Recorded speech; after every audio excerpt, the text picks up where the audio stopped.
you said that water has some memory. Yes.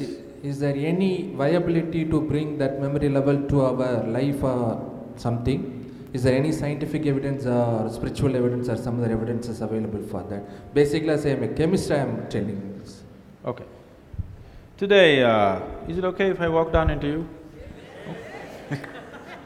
Today, particularly in the last 4.5 years, phenomenal amount of research has gone into water and its water potential. This started off inadvertently because of the way the usable water in the world is receding per person. In India, for example, in 1947, doesn't like me. In 1947, how much water an average Indian had, potable water? Today, we have only 20% of that. They say by 2025, we'll have only 7% of what we had in 1947 per person.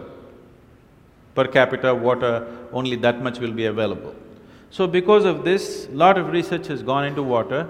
It went mostly from this line, but slowly they went deeper and deeper into this, and they find, which you must be… being a chemist, you must be very much aware of this, without changing the chemical composition of the water, you can rearrange the molecular arrangement in such a way that the water will behave completely in a different way than the way it does.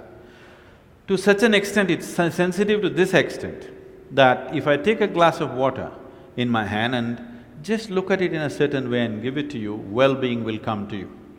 If I look at it another way and give it to you, you will fall sick tonight. This is no more superstition, this is science. I'll tell you an incident that happened. About 17 years ago, I announced a 90-day program. 90-day program for what? The most fundamental aspect of yoga is considered as bhuta shuddhi. Bhuta shuddhi means… bhuta means you know what? Panchabhutas, the five elements in nature. Earth, water, fire, air and space. These are the five elements in nature. It is these five elements… I'm sorry, I'm somewhere… It is these five elements which is the basic components which make this body, which made this planet, which has made the whole universe, isn't it?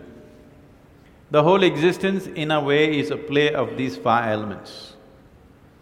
So Bhuta Shuddhi is about cleansing these five elements within the system.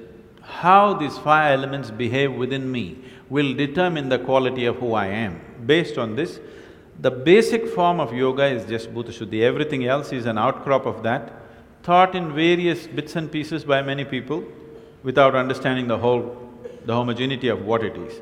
But essentially, it's about taking charge of the five elements. You practice Bhuta Shuddhi for a certain period of time and you achieve what is called as Bhuta Siddhi. That means you have total control over the five elements. To such an extent, there is any number of incidents where at the time of death or at the time of leaving their body, a yogi goes into a room, people lock it from outside, he goes in and after a few days they open and he's just not there because he dematerializes himself.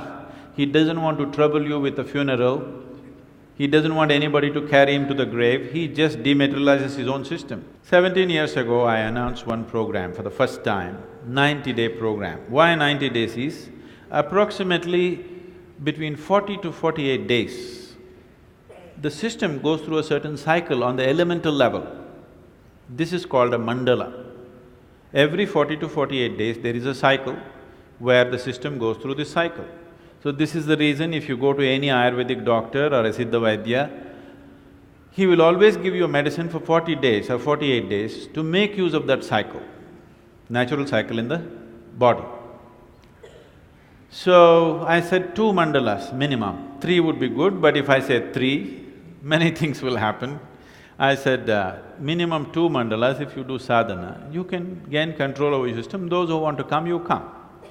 And I left the town because I know a lot of drama will happen.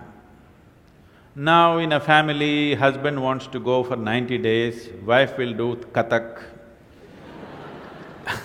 Wife wants to go for 90 days, husband acts like Rajinikanth in the house. angry man, walks up and down like a hero. So many things, drama will happen, so I don't want to be there. I said, those who want to come, you come, it's up to you. So after that I came back, to a particular family that I know well. It's a normal part of our hospitality. When somebody comes home, first thing is you bring water. So this lady in the house brought water for me, and she's like Kali suddenly, not just Kathak, she's like Kali. I looked at her, she's a nice lady, today she's in the Kali form. So I looked at her and she offered water to me and I said, Amma, I don't need this water, I don't need to drink this water. You're like Kali right now, I don't need Kali's prasadam right now, I'm fine. She said, why, will I poison it? I said, no, you don't have to poison it, it's already done. Then I told her, you take a sip from this glass. She took a sip from the glass. Then I said, give me the glass to me. I held it in my hands for 2 minutes and I just gave it to her. You drink it now. She drank one sip and burst into tears and started crying. She said, it's sweet. I said, that's all the difference it is. Now, your body is over 70% water. If the water in this system behaves in a sweet manner, will you be at least 70% sweet? If the air and earth behaves sweetly within you, will you be at least 90% sweet? Space is never bothering anybody, isn't it? So, the essential science of yoga is about bhuta shuddhi, taking charge of the elements within the system. Once you have control over the elements in the system, you can also influence the elements around you. Essentially, your whole work with life, your whole work in the world is just with the elements always, in a very basic form, isn't it? So if you have certain mastery over this, you will…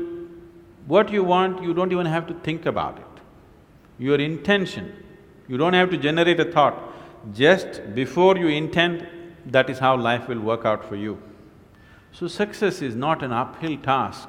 If you raise this to a higher place, if you raise this to the highest place it can reach, then everything is downhill.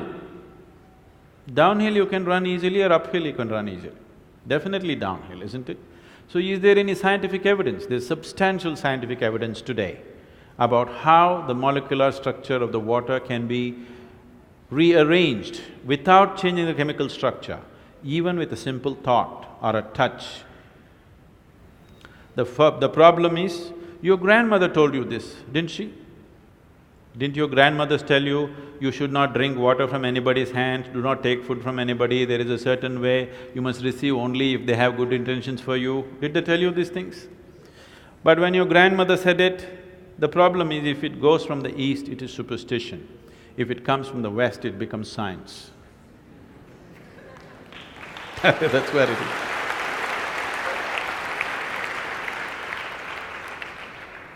That has to change. Your generation of people, that's your responsibility to change that. That even if it goes from the east, if it is science, it's science.